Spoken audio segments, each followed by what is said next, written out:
Tough time for restaurants across the country after all but 7 states banned sit-in dining, allowing only takeout and deliveries. And that's putting millions of jobs in jeopardy. Alicia Acuna is live in Greenwood Village, Colorado, talking to some of those workers. Tell us more, Alicia.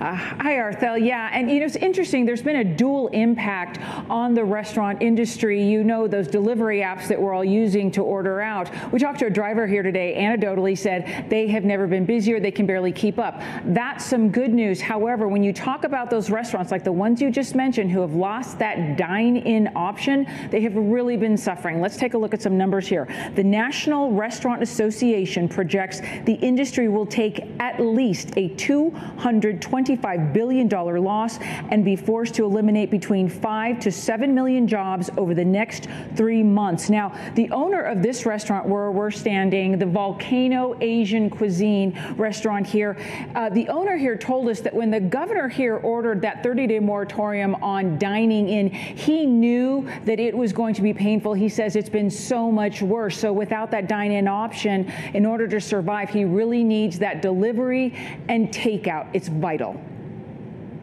Red, it's a loss anyways, looks like. But if I take on the task of keep the restaurant open, I can do more good for the community, even though I'm still be in red. Jason says he provides gloves to his own drivers and hand sanitizer, but he has no control when it comes to the meal delivery companies. Still, he hopes folks will tire of the food that they have stocked up, or in those essential workforce folks, that they will order out.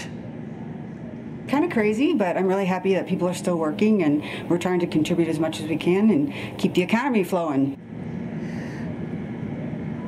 According to Food Boss, which aggregates data from these delivery apps, many are hiring drivers and not charging restaurants those commissions. In a statement, Grubhub tells us, quote, to increase cash flow and help restaurants pay their employees, we are deferring our own revenue from these local businesses, regardless if they're longstanding partners or new to our platform for the time being. We've seen a lot of creativity in this need to survive. We've seen a wine bar begin to make fried chicken for pickup, menu changes to adapt to an ordering out public. And Arthel, I can tell you on a personal note, my husband owns a restaurant in Denver. He and his partners just laid off their entire staff. What many folks may not realize, and a lot of small businesses are learning through all of this, is that the insurance they have will cover almost every natural disaster, but not a pandemic. So if you're ordering takeout, if you're ordering delivery, it's a huge help to so many places like the one where I'm standing right now. Arthel? Thank you for sharing that personal story.